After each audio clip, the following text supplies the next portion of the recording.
Welcome to Houston Newsmakers Extra, where I'm talking with Charles Foster and Gordon Kwan, both experts in immigration, and we have been talking about the challenges with our immigration policy. How long is it ever going to take to get things done, as long as we're politically divided in this country the way we are, and everything that happens is a political point to be made?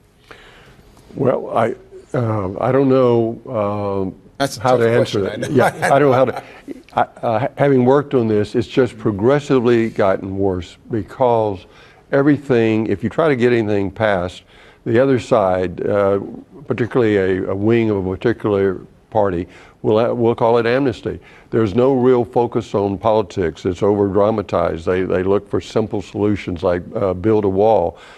Interestingly, the wall, having fencing in certain places probably makes a lot of sense. But there have been studies showing that people can get over that wall in about 13 seconds. It costs $25 million a mile to build a wall, and yet you can get, it's really a speed bump. There's more effective ways if you want to enforce the border, but you really have to address the conditions. We need the labor. So that's, as Gordon referred to, we need comprehensive immigration reform. That's something I've worked on for decades. Why do we think about this? We have 11 million people here in undocumented status. They're all fully employed, and no one seriously would talk about removing them because that would make our economic situations worse. We need to funnel a lot of those people into legal avenues. People say, go back and come in legally. We have such a restrictive system, that's not possible. But in the end, we also have to address the conditions in the sending countries as well. You talked earlier on the program about the bill that had been done by Cornyn and Sinema that talked about extra judges. I've heard both of you at some point or another say that really is one of the critical pieces. The process of getting in is so backlogged that that's where some of the real problems are, without having the judges in place to go ahead and deal with this. You know, there's 1.5 million cases in backlog right now before the immigration courts.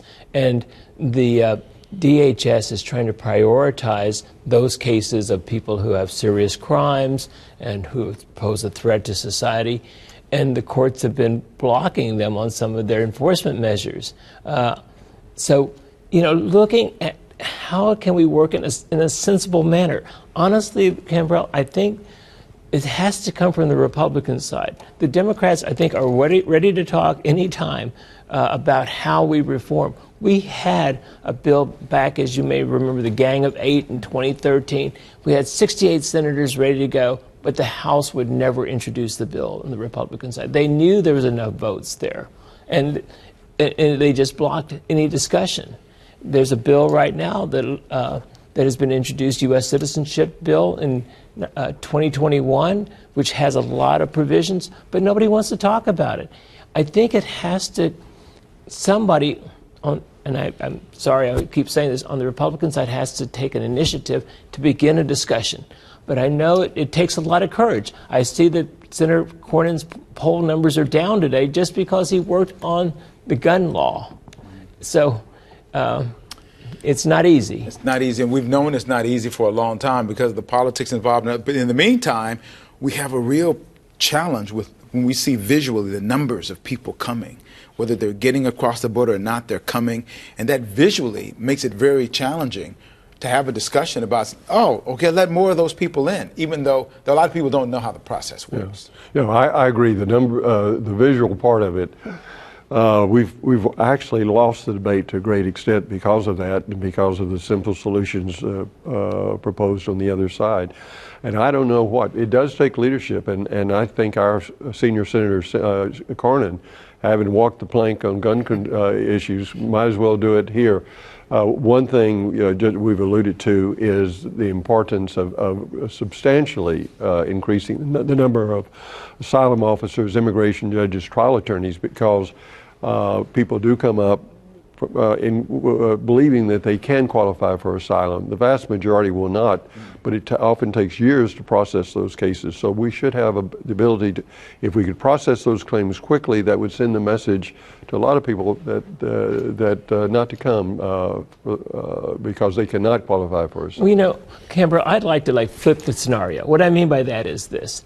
Every day, 10,000 people in this country turn 65. We are in the Great Resignation. It's estimated we're down 2.6 million workers.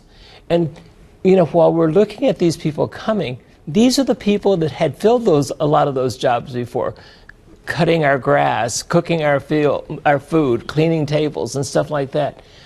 We need to be looking at how we can incorporate these people in a reasonable manner in our system.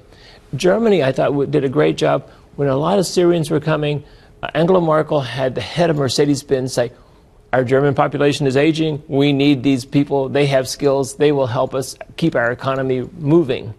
And it began to let people know, hey, they're not a burden, they are our help for You the are future. such an optimistic. I am. I mean, I'm just feeling optimism oozing on the table here. Are you at all, I mean, pull the realism back here and tell me, is there any room for optimism about solving this problem? Not a whole lot. I think what you got to do is look at the low-hanging fruit, and that's starting with protecting the DACA beneficiaries. Cornyn has already said he would support a standalone bill. He could pair that with the legislation that Gordon referred to. If that could pass, that could be a confidence-building measure for certain Republicans that they could go on and support broader immigration reform legislation that could really have a greater impact. Mr. Optimist, so you find any reason to be optimistic? And I'm just kidding you about Well, that. let me just say, I think the Biden administration has a heart for immigrants. I think there's a lot that was done during the Trump administration. There were over 1,000 different changes in the regulations. They've gone back slowly to try to rectify that to make a more fair system. I'm optimistic to that extent. But you don't turn a battleship around overnight, and I think that that's what we're seeing. They're working as hard as they can, but I don't see, the public doesn't see all the changes going on. Well, I wanted to get some realism in, to get some facts around what is a political football for some sides, and so I'm glad you guys are here to talk about that. Charles Foster, Gordon Kwan, Houston Newsmakers Extra. Share it with everybody you know.